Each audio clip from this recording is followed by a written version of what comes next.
everyone. This is Jason Lindsay speaking of Stallions. Welcome, everyone. Across the pond, well, not the pond, but the border, is my good friend Brian Heiler. We could. There's probably a pond between us. At least one. Yeah, there's probably a couple of ponds. Yeah, there's some great lakes. Over a couple of ponds. And we're taking some time out of our crazy lives to be with you people. We love you so much. Yeah, and I really appreciate all the nice things people have said about getting more episodes, and we do apologize. It is like we pissed off a gypsy, and that gypsy works at Best Buy apparently, because we couldn't even when we could find the time to record, something would go terribly wrong. And just so I should show the dedication. I think I sent you a photo of it. I drilled a hole in my ceiling, and just to get cable down here so that I could get a stronger Wi-Fi signal. So that and we have tried to make this happen several times. And keep in mind, I am not tech savvy. I think Brian is like, Bill Gates compared to me. But we have tried several times. But now what we're going to do today is we're going to record one of our little minisodes, as well as our long admired and often imitated best of the year list, because looking at my watch, it's getting to be the end of the year. Yeah, and by the time I put it all together, we'll be launching that one in January. So it'll be 2017.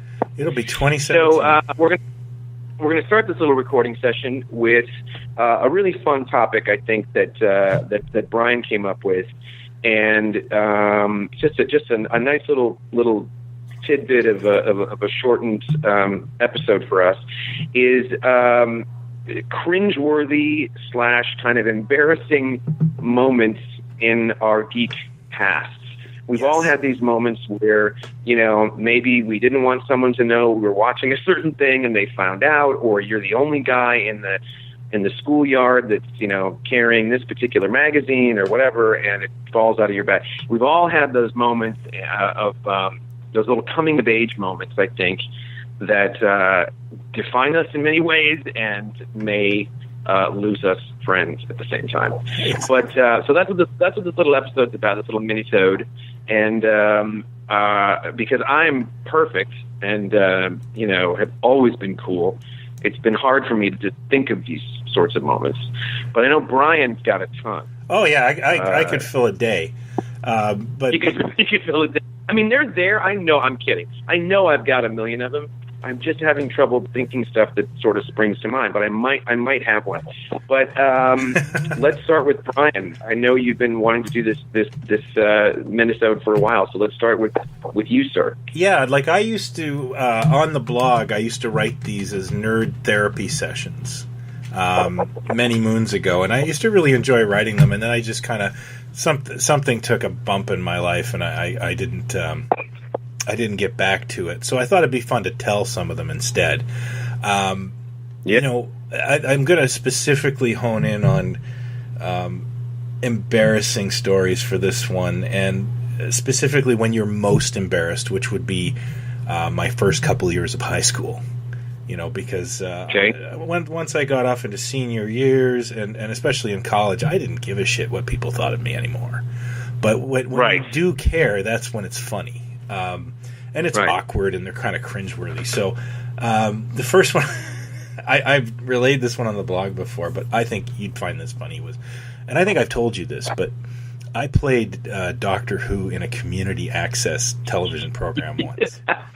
Yes, you did tell me that. We were doing I was in a drama group. I thought I wanted to be an actor, and I took a drama group, and this lady was connected with the local television station, and she said, we're going to do a commercial for the library where all the literary characters come to life, so you have to dress as a different literary character. And I thought, oh, I'll be Doctor Who. I was a huge Doctor Who fan. This is probably the 7th or the 8th grade. And he's a literary character. That works. It worked. And one girl came as a hooker. I remember that. And I remember thinking, what? Yeah, that was her costume. What, with Breakfast at Tiffany's? What was it? I have no idea what she was thinking, but they used her in the commercial. I saw it once. I never saw it again. But my grandmother made me a Tom Baker scarf. She knitted me this 8-foot long scarf. And we filmed the thing, and I got a lot of praise for the outfit because I had the hat, I had the trench coat. It was as good as it was going to get in 1982. I don't even remember what year this was. Mm-hmm. So I got kind of incensed, and it was cold. I wore that damn scarf to school. Wow. Yeah. That's pretty bold. Yeah. And, well, as it turned out, pretty dumb.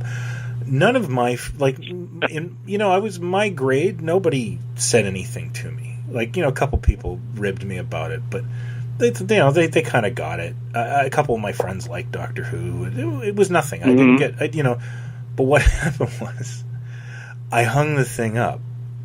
And you know how, older grades have different periods than younger grades?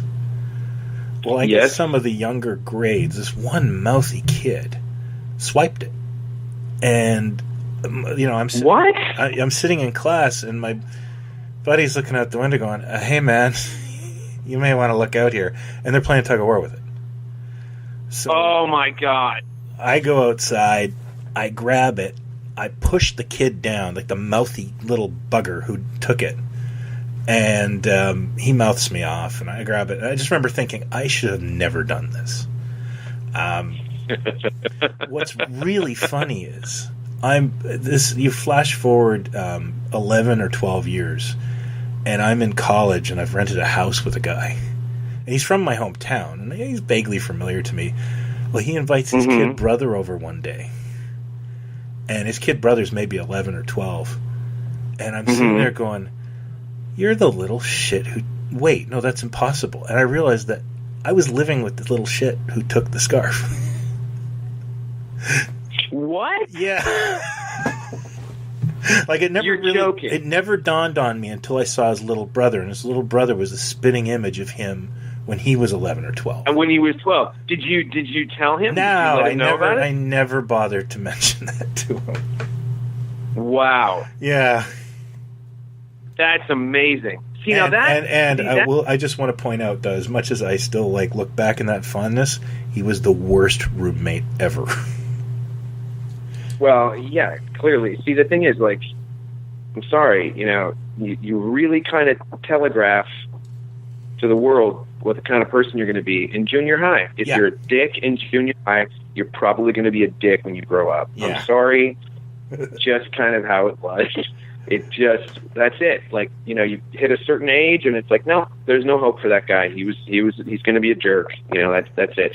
See, I was thinking more along the lines of things like I remember one where I was at, I think Rosedale Mall, in St. Paul, Minnesota, in Roseville, and I grew up around a shopping mall called Maplewood Mall, and that was a big shopping mall, in the 70s, early 80s kind of thing. But Rosedale was ooh, wow, we're good. I mean, forget going to Southdale, which was Minneapolis.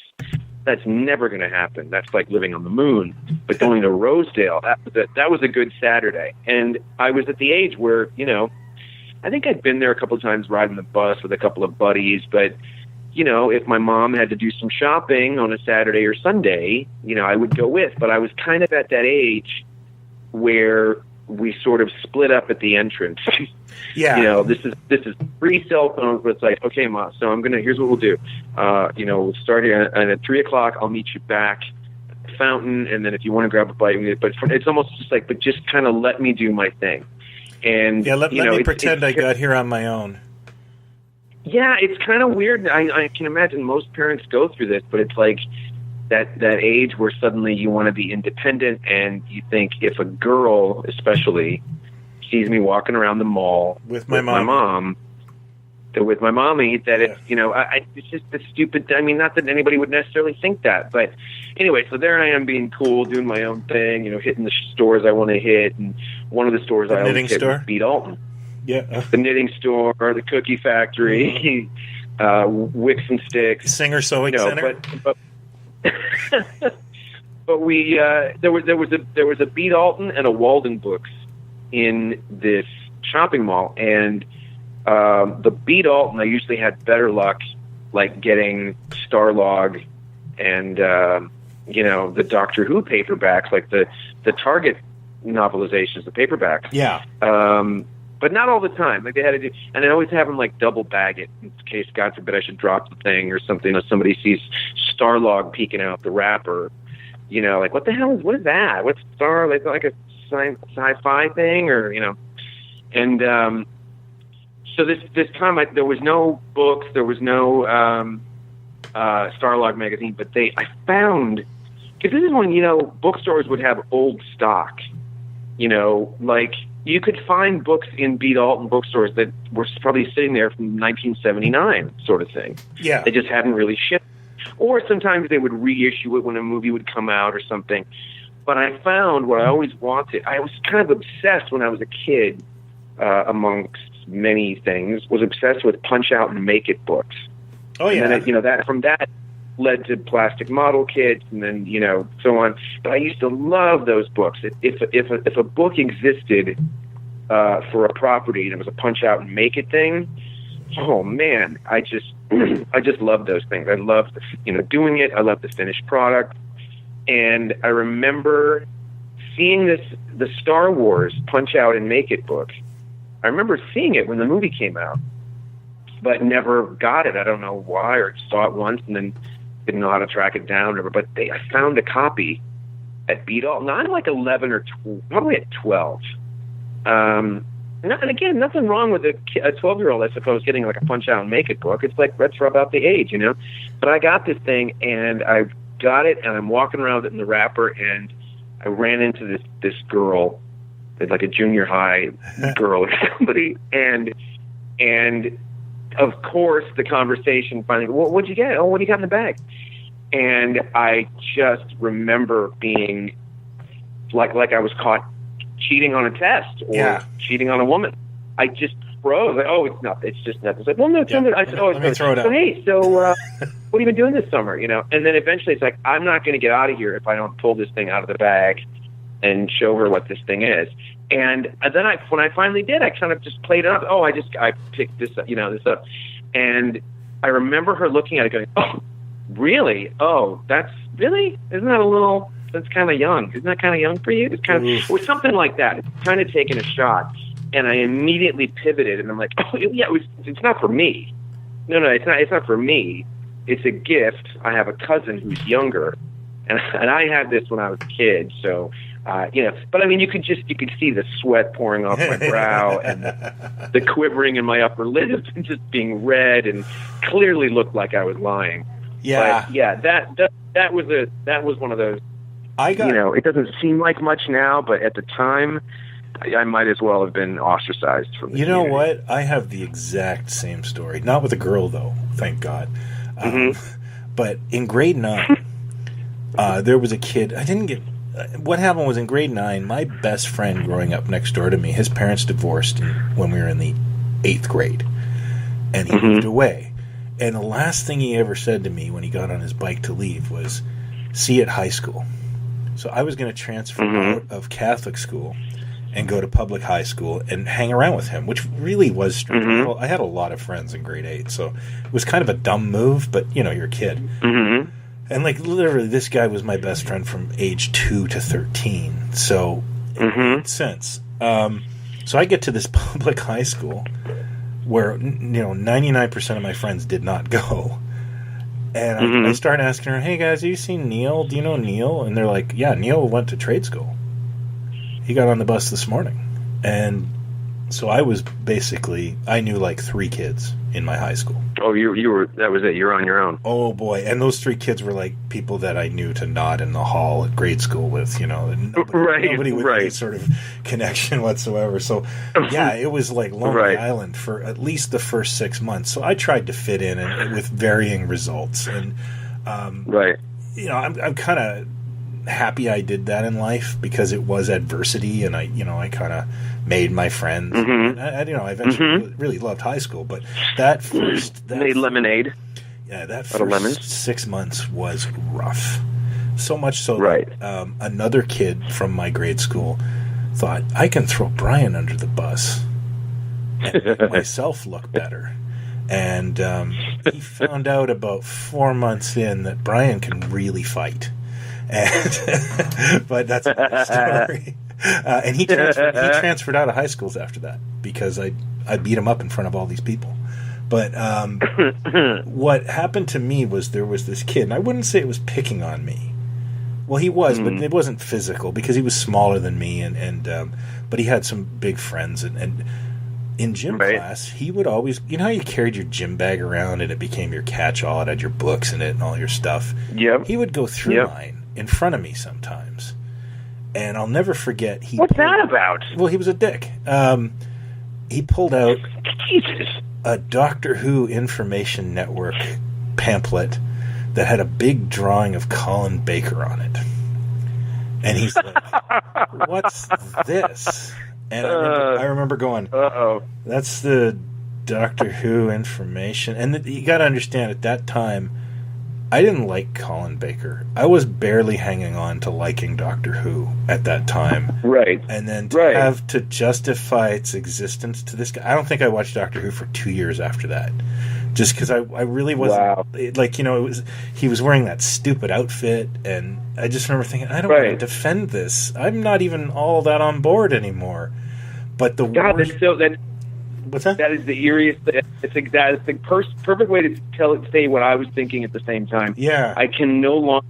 I don't. When it was Tom Baker and Bette Davis, and I could just, if someone was, why are you still watching that? I could defend it. Yeah, I could go, but it's really. But it got to a point where you're right. I didn't want to have to defend it anymore. Like it was ridiculous.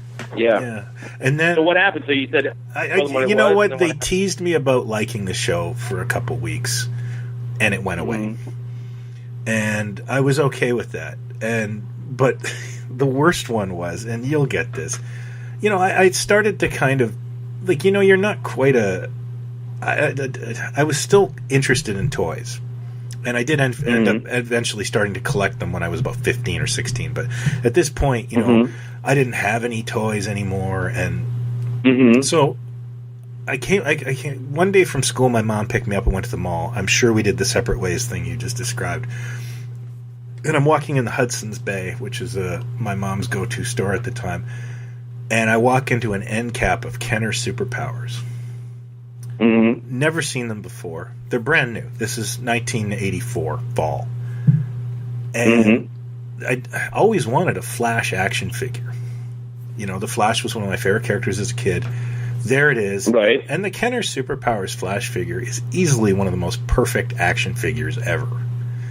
And yeah, it's pretty cool. I bought it before I knew what to do with it. You know what I mean? Like, I had it in my pocket, and then I'm pretty sure I tore the package up, and I put the figure on a shelf and didn't do anything with it, which is what I do all the time now.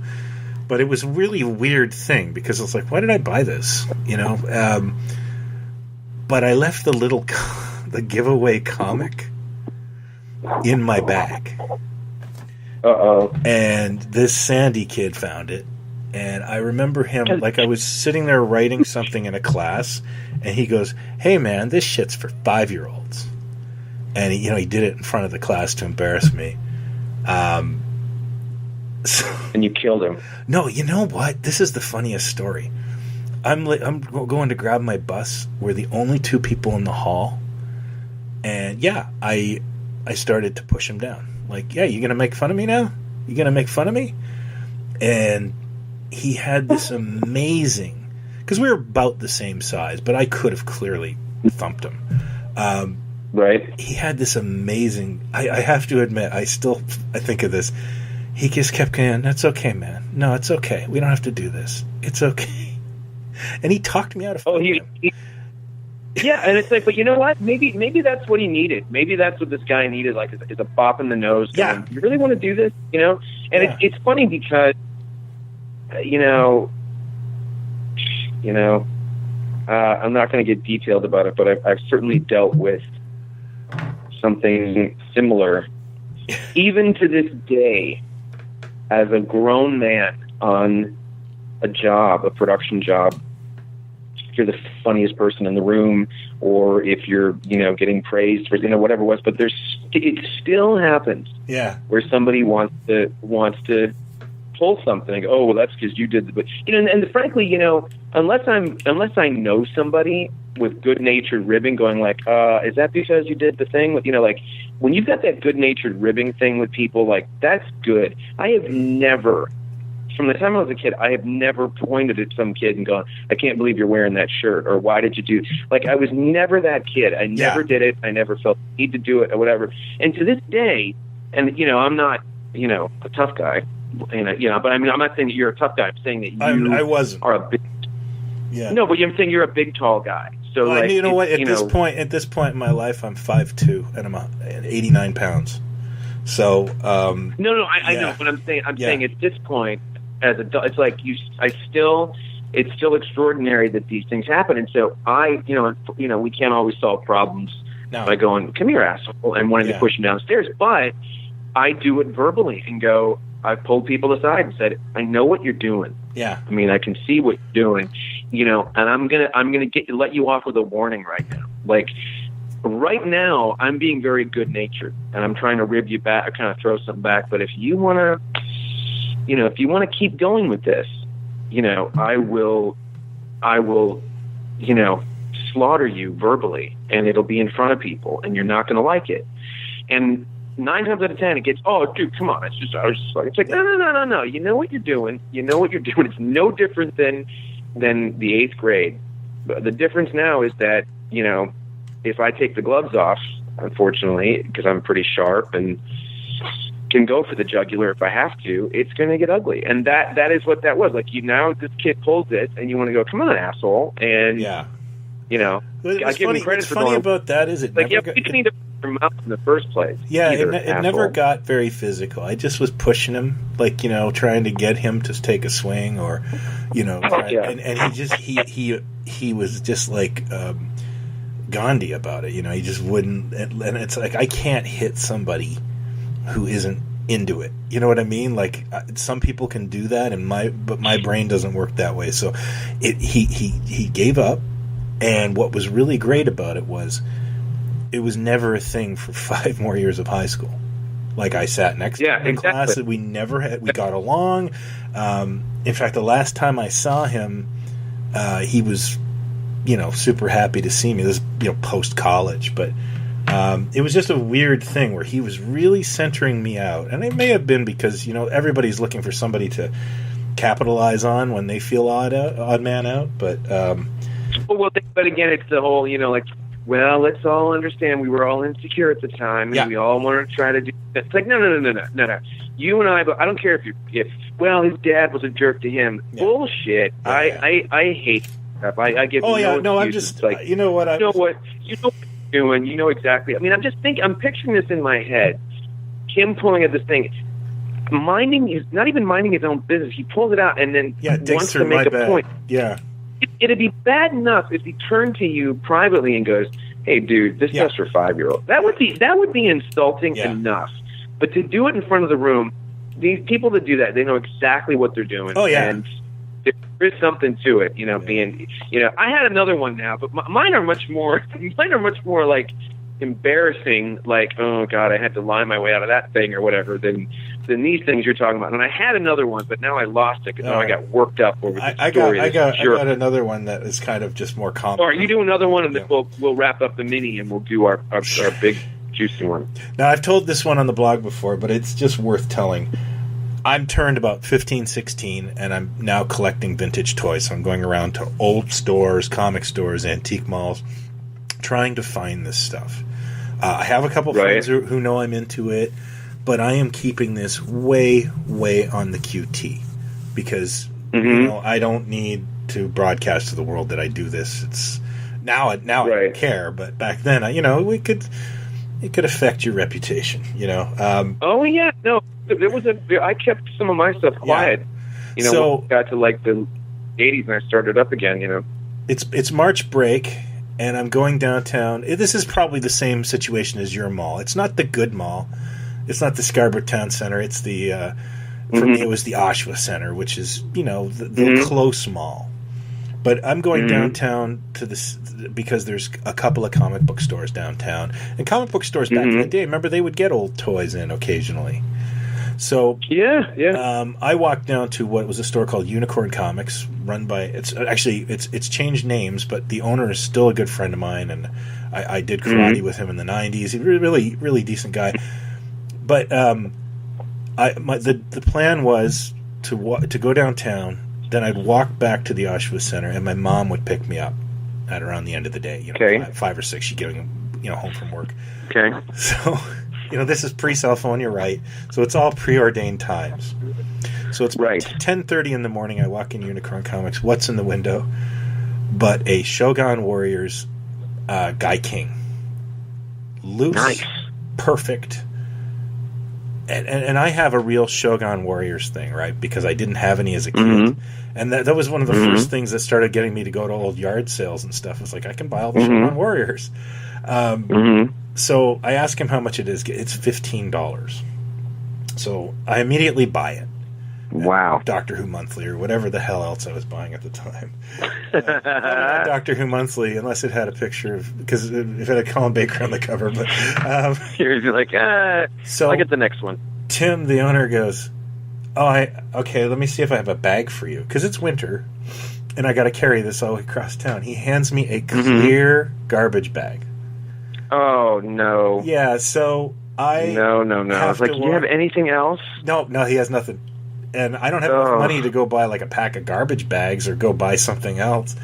So I'm carrying this thing down side streets in and it's like where they haven't plowed the roads yet, or just because I don't want to get spotted. And it's like the Baton Death March. Oh yeah, it may as well be a hat. And the hat with the 2 beer cans on it. And I don't know what to do, because the mall is also going to be loaded with kids my age from my school. And it's like, this is career suicide. So I wander out through back roads. I think I hung out in a Wendy's for a while. Putting my coat over the Shogun Warrior for a week, trying to get home, whatever my $3 would buy, and I hung out in the automotive department of Sears until I saw my mom's car, and God. Of course, I think she wanted to do some shopping, and I was like, no, we're going right back to your car. I have to get rid of this. My God! It was no picnic explaining to her why I had it. So, it's similar. It's not quite the same thing, but this just occurred to me. Maybe this is my second little story with that after Return of the Jedi came out. Now you got to remember, I was 12 when Jedi came out. Me too. Soon to be 13. Oh, so it was right today. It was right at the end of 8th grade. Yeah. And I remember going with some kids from class, but there was also a kid in class that over the past couple of years, we would talk Star Wars stuff. And this kid, and I might have talked about this kid before, but if you put this kid in a Revenge of the Nerds type movie, if you took one of those characters from one of those movies, it still wouldn't be far enough for this kid. Like in 82... His corduroys were about 3 inches above his ankle, because we went to a Catholic junior high too, and his top button of his little polo was always buttoned, and he sort of talked like this. He'd say, so I was wondering if maybe the Darth Vader is not his father. I mean, that's how this kid talked, and he was a sweet kid, but he just was. I mean, I always looked at him and thought, he's either going to murder his family before he's 20 or he's going to be a computer whiz or something. Yeah. And there were times where he'd come over and want to talk about Return of the Jedi, and I was never mean, but it was like, I don't know, man. I don't know. Yeah, it could be, I'd roll my eyes, kind of humor him for the other girls in the class. I thought, I don't want people thinking that I'm into this stuff like he is. I mean, that's how you start to feel at a certain age, even though this stuff was mainstream. But when the movie came out in 83, and I saw it, I started to get, even though I hadn't done much between Empire and Jedi as far as action figures went, mainly because of the scar tissue built up because of Empire, because I really, how much trouble I had with that movie.